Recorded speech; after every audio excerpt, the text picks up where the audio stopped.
There are moments where reality doesn't announce anything unusual, nothing shifts visually, nothing changes in sound or light, and yet something inside your awareness quietly insists that this exact moment has already happened before. It's not a vague feeling, not nostalgia, but a precise and immediate certainty that arrives fully formed, as if your mind skipped ahead, watched this moment unfold once already, and is now watching it again from a slightly delayed position. You are speaking, or walking, or turning your head, and suddenly the sequence feels rehearsed, not because you remember it, but because it feels too complete to be new. In that instant, the world doesn't look different, but it feels duplicated, like two versions of the same moment briefly overlapping. One version is what your senses are currently receiving, raw and immediate. The other feels strangely familiar, like a shadow of prediction that arrived too early and got mistaken for memory. And for a split second, your brain doesn't question it. It doesn't analyze or doubt. It simply recognizes. That recognition is what makes it unsettling, because it carries the authority of memory without the evidence of history. This is déjà vu, and it feels less like a memory glitch and more like a system overlap in awareness, where perception and prediction briefly fall out of sync and produce a moment that feels repeated even though it is unfolding for the first time. And what makes it even more strange is how quickly it disappears, as if the system corrects itself before you can fully examine what just happened. To understand why that sensation feels so convincing, you have to start with something less intuitive than it sounds. Your brain is not passively receiving reality like a camera recording footage in real time. Instead, it is constantly predicting what is about to happen next, building a near-future model of the world and updating it faster than you can consciously notice. Every step you take, every sound you hear, every flicker of movement in your peripheral vision is already being anticipated before it fully arrives. This means what you experience as now is never truly raw input. By the time light hits your eyes, travels through neural pathways, and becomes conscious awareness, the moment has already passed physically. Your brain is always slightly behind the world, but it hides that delay by filling in the gaps with prediction. It constructs continuity so smoothly that you never notice the reconstruction process happening underneath.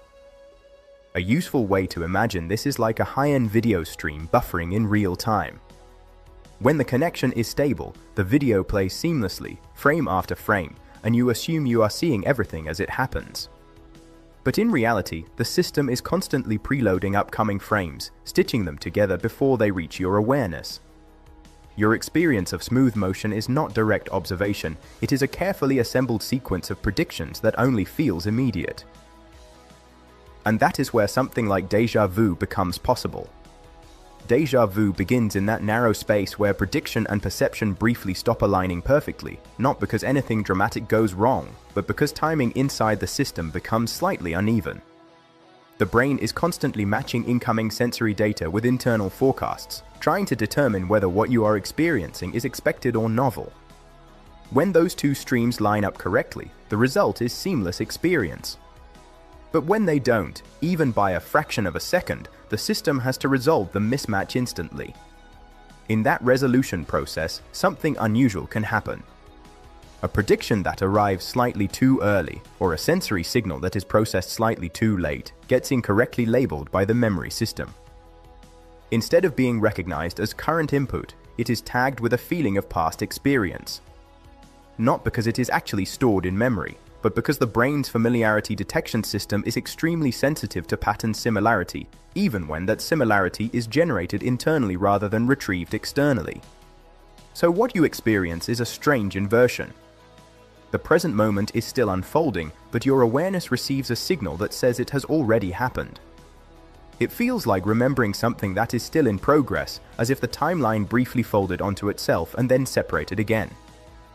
This is why déjà vu feels so precise. It is not a vague sense of familiarity, but a structured and complete one. The brain doesn't say, "This reminds me of something."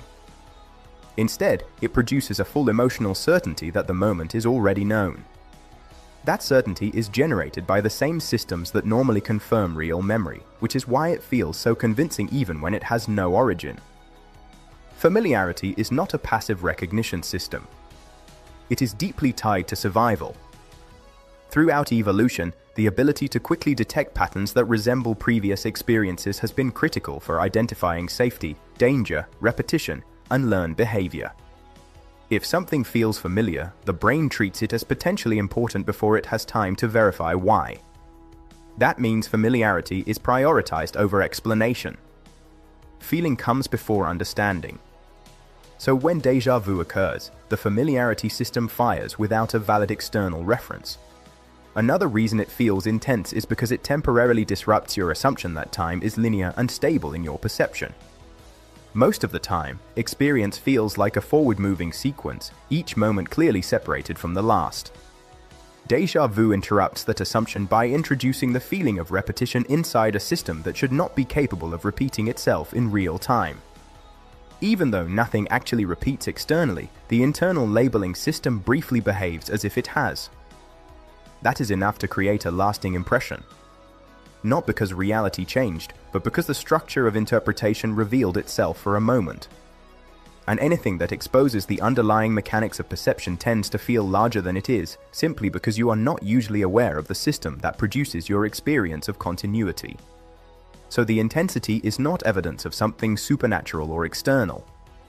It is evidence of how strongly the brain prioritizes pattern recognition and how powerful that system becomes when it misfires without an external anchor.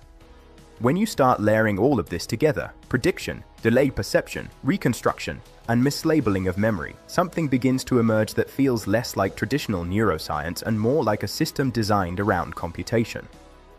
At the lowest level, there is raw sensory input. Light, sound, pressure, motion, all arriving as fragmented signals that are not yet meaningful. On their own, they are not objects or events, just fluctuating patterns of energy being detected by specialized systems. This layer is incomplete, delayed, and constantly updating. Above that sits the predictive layer. This is where the brain begins constructing what it expects to be happening next. It uses past experience, statistical patterns, and environmental context to generate a continuous forecast of reality. This prediction is not optional, it is always running, always active, always slightly ahead of conscious awareness. Then comes the memory integration layer.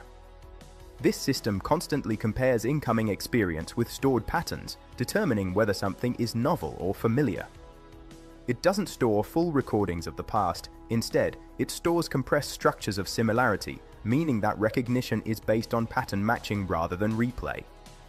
Finally, there is the conscious narrative layer, the part of experience that feels like you. This layer does not directly access raw data or predictive models. Instead, it receives the final merged output of all lower systems and experiences it as a single continuous moment, without seeing the underlying construction. Déjà vu emerges when these layers briefly fall out of sync in a very specific way.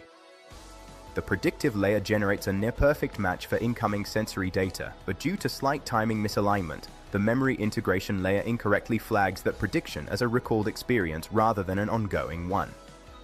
The conscious layer receives this misclassified signal and interprets it as familiarity without origin. In simpler terms, the system momentarily confuses what is happening with what has already been processed, even though both are part of the same unfolding moment. The result is a layered misalignment, not between reality and imagination, but between internal processing stages that normally operate in perfect coordination. After the moment passes, everything returns to its usual shape almost instantly, as if nothing unusual ever occurred. The conversation continues, the environment feels stable again, and the flow of time reasserts itself with complete confidence. There is no visible trace left in the external world that anything briefly misaligned. But internally, something lingers for a few seconds longer than it should. Not a clear thought, not a memory, but a residual impression that the moment was somehow more structured than it needed to be. Like noticing, for an instant, that a smooth surface was actually composed of tightly fitted segments, before your attention softens and the seams disappear again. It doesn't leave damage, disruption, or confusion in a lasting sense. Instead, it leaves a kind of perceptual afterglow, where the brain briefly feels aware of its own construction process and then quietly returns to not noticing it. The system self-corrects so quickly that the correction itself becomes invisible. And yet, even though everything feels normal again, the idea doesn't fully disappear. I post videos about that, break down how reality actually works from your brain to your body to the world around you, so if that sounds interesting, subscribe and I'll see you in the next one.